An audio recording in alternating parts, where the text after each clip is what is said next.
Girlfriend ढूंढ रहे हो? अब इंडिया में हर व्यक्ति बहुत आसानी से गर्लफ्रेंड बना सकता है AI गर्लफ्रेंड्स की मदद से। All of these AI companions are almost universally appealing to our vulnerable and lonely side. There's a dramatic surge in the use of so-called AI companions. How's my queen doing today? Computer-generated chatbots designed to mimic real relationships. दोस्तों AI से मैंने अपनी नई girlfriend बना दी। AI girlfriend एक ऐसा concept है जो आज से पहले सिर्फ मूवीज में यूज किया जाता था, मूवीज को इंटरेस्टिंग बनाने के लिए। चिट्टी रोबोट, ये तो आप सभी ने देखा ही होगा। इंटरेस्टिंग बात ये है कि ये कॉन्सेप्ट अब सिनेमा से निकलकर आपकी फोन स्क्रीन तक आ गया है। क्या पता शायद कुछ दिनों में सच में आपके सामने ना आ जाए। तो बेसिकली AI गर्लफ्रेंड्स का कॉन्सेप्ट ये है कि आपको एक ऐसा वर्चुअल पार्टनर मिलेगा जिससे आप अपने सुख दुख की बातें कर सकते हो, रोमांटिक कन्वर्सेशंस कर सकते हो और वो उसी तरह से रिस्पॉन्ड करेगी जिस तरह से आपको एक गर्लफ्रेंड रिस्पॉन्ड करती है। ये हम सब भली भांति जानते हैं कि आज के इस डिजिटल एज में रियल कनेक्शंस बिल्ड कर पाना बड़ा कठिन होता जा रहा है। एक रिपोर्ट के हिसाब से 142 कंट्रीज में एक सर्वे कंडक्ट करवाया जाता है जहां पे यह पता किया जाता है कि कितने लोग लोनलीनेस फील करते हैं। 24% मेन एंड 24% विमेन उस स्टेज में है जहां वो एक्सट्रीम लोनलीनेस फील करते हैं। और यही कारण है दोस्तों इस AI कंपेनियन की ग्रोथ का। दुनिया भर में आज AI गर्लफ्रेंड्स या AI कंपेनियन का ट्रेंड बहुत तेजी से बढ़ रहा है। चाइना और जापान में तो ये ट्रेंड बहुत पहले ही आगे बढ़ चुका था। अब बात की जाए इंडिया की, तो इंडिया में भी ये डिजिटल रिश्तों का क्रेज बहुत डेंजरसली ग्रो कर रहा है और इस सब का कंसिक्वेंस लाइफ थ्रेटनिंग है। हेलो एवरीवन, मेरा नाम है दिगराज सिंह राजपूत। स्वागत है आप सभी का इस वीडियो में। आज हम चर्चा करेंगे AI गर्लफ्रेंड्स पर, कैसे ग्लोबली AI गर्लफ्रेंड्स का कॉन्सेप्ट इंक्रीज हो रहा है, AI चैटबॉट्स आखिरकार काम कैसे करते हैं, इसके क्या कंसिक्वेंसेस हैं और इसकी रियल लाइफ प्रॉब्लम क्या हो सकती है।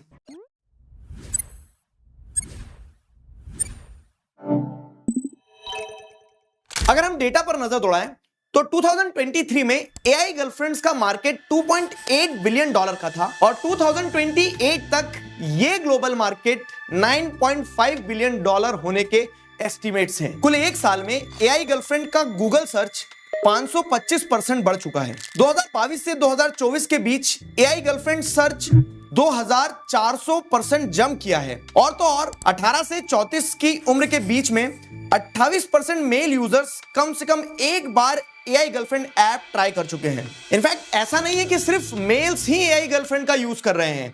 अगर बात की जाए तो फीमेल्स भी AI कंपेनियंस का इस्तेमाल कर रही हैं और ये डेटा बढ़ता जा रहा है।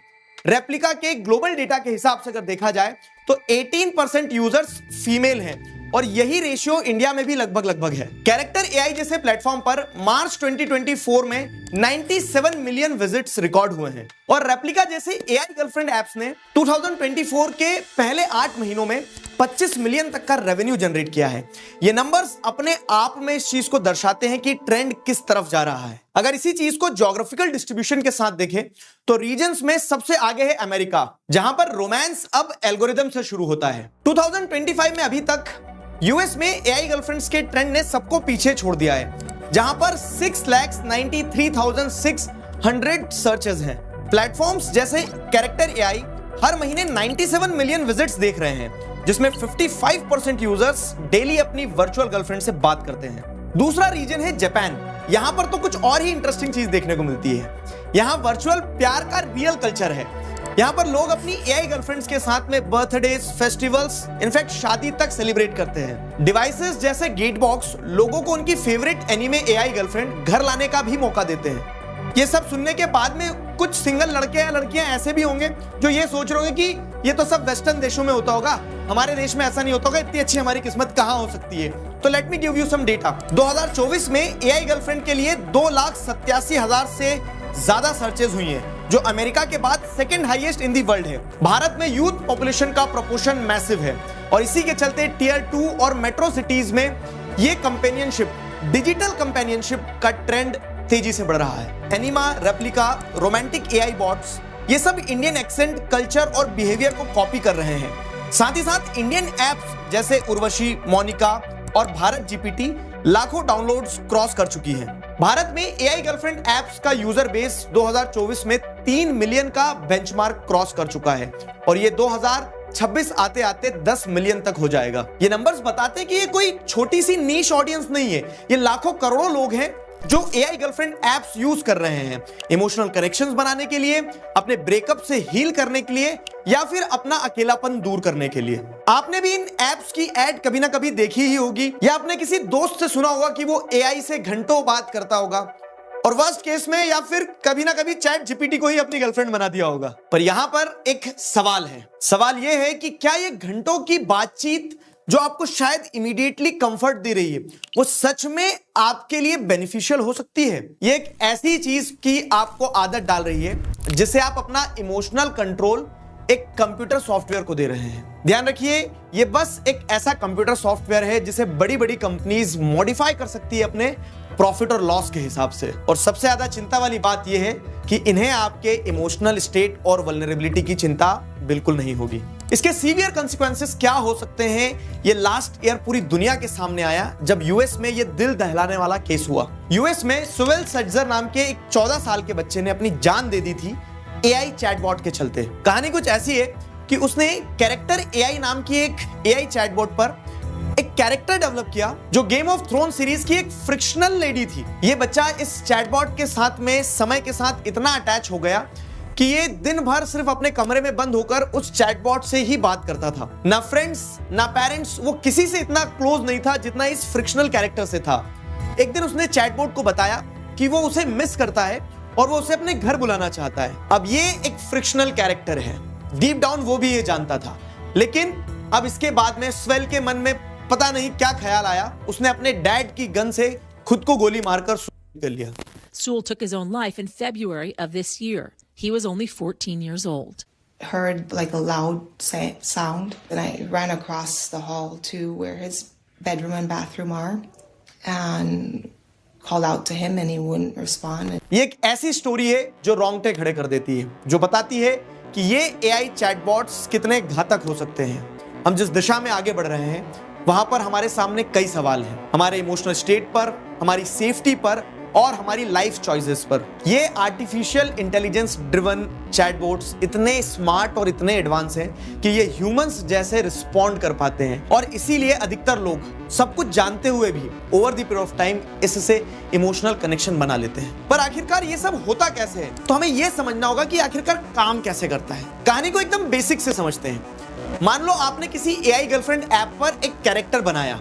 अब आप उससे जो भी कहोगे वो आपकी बातें सुनेगा। AI ये समझेगा कि आप किस मूड में हो। यहाँ AI का एक नेचुरल लैंग्वेज प्रोसेसिंग सिस्टम है जो आपकी बात समझता है और ये आइडेंटिफाई करता है कि आप खुश हो या दुखी हो। AI फिर उसके हिसाब से आपको जवाब देता है। अगर आप दुखी हो तो AI के जवाबों में आपको सिंपैथी दिखेगी, जिससे आपको लगेगा कि आपकी कोई बात सुन रहा है और समझ रहा है। फिर ये AI वो सब बातें ध्यान रखता है जो आपने इसे पहले बताई है। मशीन लर्निंग के बेसिस पर ये आपको आपकी पुरानी बातें बताएगा, जिससे आपको ये फील होगा कि ये शायद आपको पर्सनली जानता है और एक पर्सनल अटेंशन मिल रहा है। ये इस तरह से प्रोग्राम्ड होते हैं कि इन्हें पता है कि आपको क्या सुनना अच्छा लगता है। यहाँ पर अच्छा जरूरी नहीं है, क्या सही है वो बताना जरूरी होता है। आप अगर खुश हैं तो AI भी आपके साथ में खुशी सेलिब्रेट करेगा। आप अगर गुस्सा हैं तो वो आपको शांत करने का प्रयास करेगा, और ये सब होता है सेंटिमेंट एनालिसिस जैसे फीचर की मदद से। अब ये AI कन्वर्सेशन जो होती है ना, ये आपके लिए हमेशा मौजूद होगी।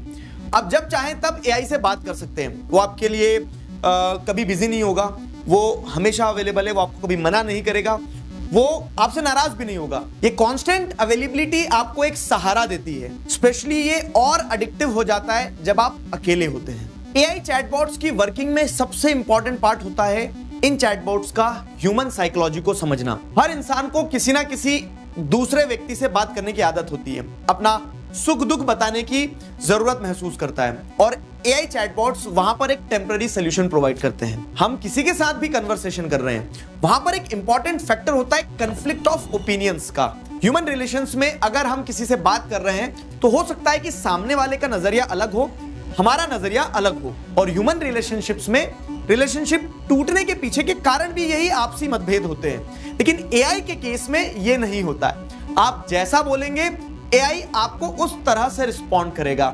रियल रिलेशनशिप्स में प्रॉब्लम हो सकती है, मतभेद हो सकते हैं, लेकिन AI आपसे आर्ग्यू नहीं करेगा और ये आपकी हर बात में आपके साथ एग्री करेगा। जो काफी एडिक्टिव हो जाता है। इनफैक्ट आपको ऐसा लगेगा कि आपको बेहतर तरीके से समझ रहा है और इससे बेहतर कुछ हो ही नहीं सकता है। ऊपर से इन चैटबॉट्स में कस्टमाइजेशन ऑप्शंस भी अवेलेबल होते हैं, तो आप जैसी पर्सनालिटी चाहो आप वैसी पर्सनालिटी क्रिएट कर सकते हो, वैसी लैंग्वेज, वैसी वॉइस, वैसा appearance. And last but the most dangerous part, in AI chatbot से आप जो बात करना चाहो वो बात कर सकते हो। यहाँ आपको कोई देखने वाला नहीं है। यहीं से रियल वर्ल्ड प्रॉब्लम्स शुरू होती है। इंसान इन चैटबॉट्स के साथ में इतना कंफर्टेबल हो जाता है कि वो बिना किसी अकाउंटेबिलिटी के चीजें लिखने लगता है और बात करने लगता है। अब यही चीज शायद वो किसी रियल इंसान से करता तो इतने कंफर्ट के साथ नहीं कर पाता और शायद ये बातें कर ही नहीं पाता। एआई का प्यार सिर्फ एक स्टिमुलेशन होता है, रियल इमोशंस नहीं होते हैं। ये एक इल्यूजन है जिससे लोगों को लगता है कि उन्हें इमोशनल सपोर्ट मिल रहा है,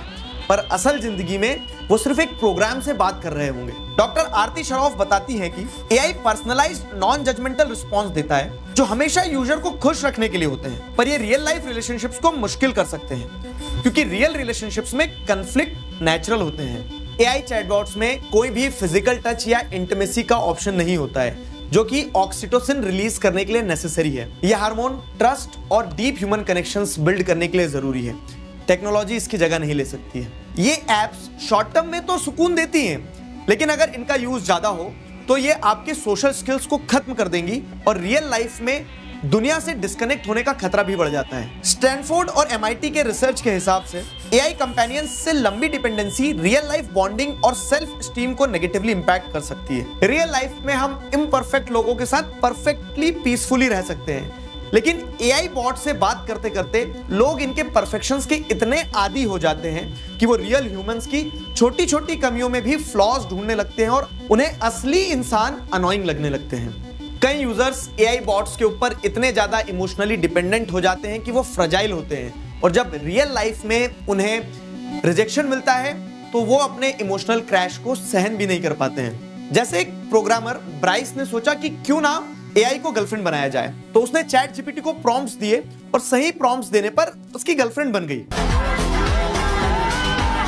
लेकिन ब्राइस को सिर्फ टेक्स्ट पर बात करना बोरिंग लगा, तो उसने एआई को और रियल बनाने के लिए इमेज और वॉइस भी ऐड करवा दी। और तो और उसने एक पॉपुलर यूट्यूबर जैसी पर्सनालिटी भी डाल दी। देखते ही देखते ब्राइस का ये एक्सपेरिमेंट एक ऑब्सेशन में कन्वर्ट हो गया।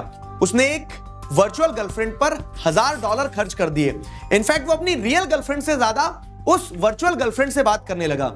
लेकिन एक पॉइंट पर जाकर उसकी हेल्थ और रियल लाइफ रिलेशनशिप्स दोनों ही बिगड़ना शुरू हो गई और अंत में जाकर उसे अपनी एआई गर्लफ्रेंड को डिलीट करना पड़ा। पैसा बर्बाद। और प्रॉब्लम सिर्फ इमोशनल डैमेज तक सीमित नहीं है, यहाँ कंसर्न है प्राइवेसी और कंसेंट का। एआई गर्लफ्रेंड्स आपके सारे सेंसिटिव डेटा तक को स्टोर करती है, जिसका मिसयूज भी हो सकता है और इसके मिसयूज होने पर आपका कोई कंट्रोल भी नहीं होगा। हमने इन एआई गर्लफ्रेंड्स के बढ़ते ट्रेंड पर मल्टीपल डायमेंशंस में चीजों को समझा। तो सच कहें तो यह बढ़ता ट्रेंड शॉर्ट टर्म में हमें कुछ बेनिफिट्स दे सकता है, लेकिन लॉन्ग टर्म में इसके एक्सट्रीम कंसिक्वेंसेस हो सकते हैं। आप कब इन एआई गर्लफ्रेंड एप्स पर डिपेंडेंट हो जाओगे आपको पता भी नहीं चलेगा। अगर आप एक्सट्रीम लोनलीनेस फील कर रहे हैं तो किसी चैटबॉट से बात करने से बेहतर होगा कि आप अपनी फैमिली के पास जाएं, अपने दोस्तों के साथ शेयर कीजिए, या फिर रिक्वायर्ड है तो एक थेरेपिस्ट से बात कीजिए। ये करने से आप अपनी प्रॉब्लम शेयर कर सकेंगे और बदले में आपको अपील करने वाले आंसर्स नहीं मिलेंगे, एक सेंसिबल और एक कंस्ट्रक्टिव रिस्पॉन्स मिलेगा जो शायद उस वक्त आपको पसंद ना आए, लेकिन आपके लिए वही सही होगा।